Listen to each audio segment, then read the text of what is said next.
السلام عليكم، مرحبا بكم في فيديو جديد. كنتمنى هذا الفيديو ينال الاعجاب ديالكم. اليوم ان شاء الله غنشارك معكم بسيطلات صغار على شكل وريضات. بالنسبه للتشكيله كل واحد يدير الشكل اللي بغا. انا هنا اختاريت شكل الورده. عندي هنا جوج دجاجات من وزن 2 كيلو ونص. بالنسبه للقياس كل واحد غيدير قياسه.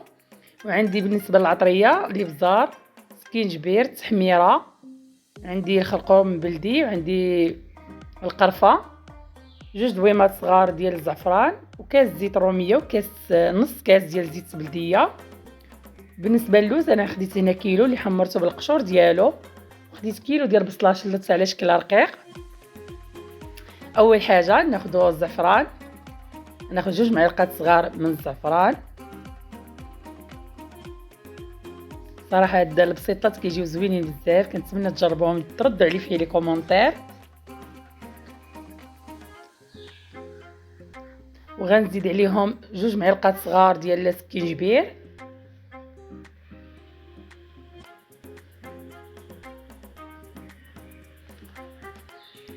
غنزيد عليهم القرفه. انا بالنسبه للقرفه عندي معلقه صغيره. غنزيد عليهم معلقه ونص ديال الابزار،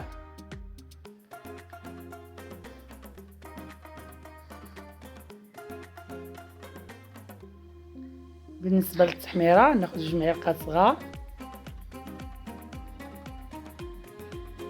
عندي جوج دويمات ديال الزعفران شعره.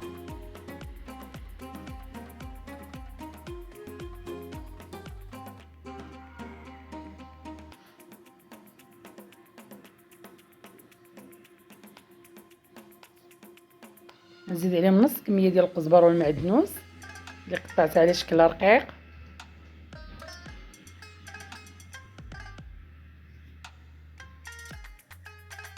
بالنسبه للملحه ناخذ غير شويه د الملحه، لحقاش هنايا البسيطات عندنا ممزوجين ما بين المالح والحلو، كنديروا غير شويه د الملحه باش مازال غنحليهم بالسكر كلاصي. من بعد غنزيد عليهم كاس ديال الزيت روميه ونص كاس تقريبا ديال الزيت البلديه، وكندمج هاد العطريه مزيان. كتشوفوا حتى كتخلطوا لنا المكونات كاملين. انا زدت عليهم واحد الكاس ديال الماء بقياس كاس العنبه.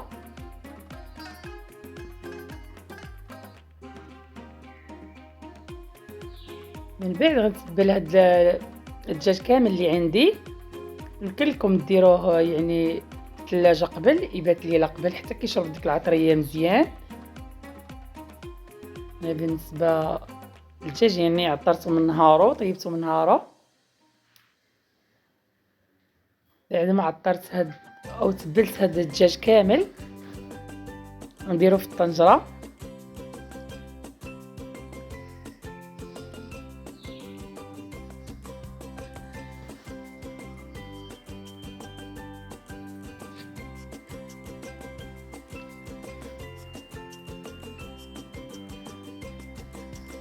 كنزيد عليه البصله مشلضه على شكل رقيق.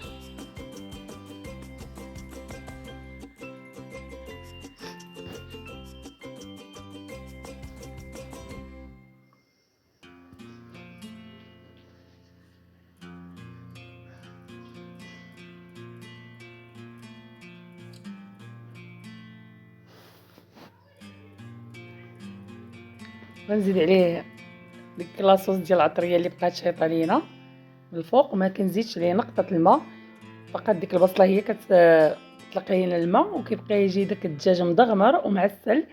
يعني كنرخف عليه البوطه بزاف وكنخليه حتى كيطيب على خاطرو.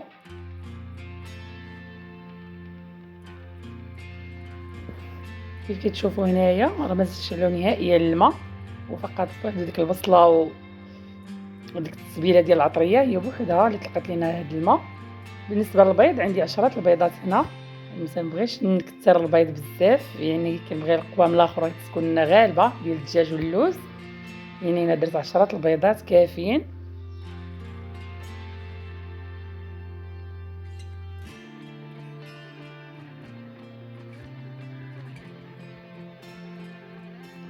بالنسبه للبيض هنا ما سجلتش واحد اللقطه ديال الزهر. كناخذ ساشي ديال الزهر اللي كنزيدها مع البيض باش ما كتجيناش ديك الزفره ديال البيض وسط من البسيطلات، يعني كتهرس ديك الزفوريه ديال البيض. ضروري كنطربوا معاهم واحد الساشي ديال الزهر كي قلت لكم، كيجي زوين بزاف، كيعطي واحد لوغو البسيطلات زوين. من بعد ما طيب الدجاج كنحيدو كنصفيه كنحيد له العظام وديك البسيطله ديك المريقه ديالو. كنبقى نزيد فيها البيض شويه بشويه على هذا الشكل وكنحرك غير بشويه.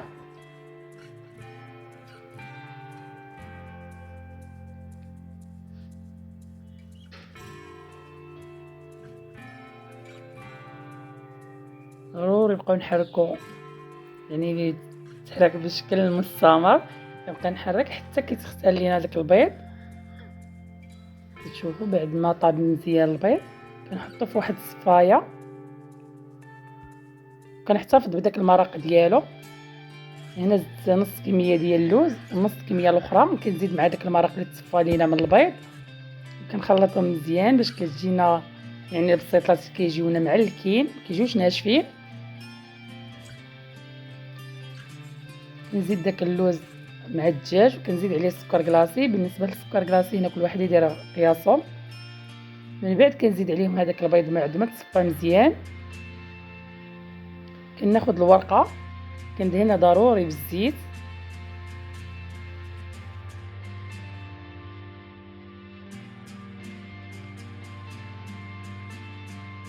كندير ديك الحشوه كنجمعهم على هذا الشكل هذا، على بحال شكل رزيمه. كندورهم نص دوره وكنبدا نقاد على هذا الشكل. كنلف العجين من التحت، يعني بحال كنلمطوه بحال هكا، كتعطينا هذا الشكل ديال الوريضه. غنعاود معكم وحده اخرى بنفس الطريقه.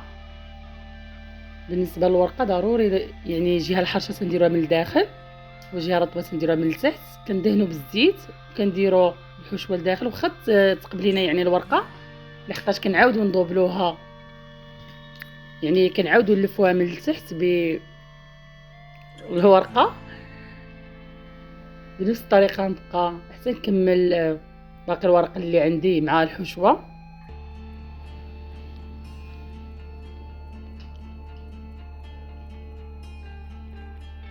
كتعطينا هذا الشكل ديال الوريضات. وهذه هي الكميه اللي عطاوني 2 دجاجات مع كيلو ديال اللوز. صراحه كميه زوينه يعني لا باس بها. غنستفهم في البلاطو ندخلهم للمجمد. من بعد من النهار اللي نبغي نستعملهم مباشره كندخلهم للفران، يعني ما كنخليهمش حتى كيطلقوا. وملي كنخرجوهم كنزينهم بالعسل ولا سكر كلاصي ولا القرفه ولا رقائق اللوز محمرين.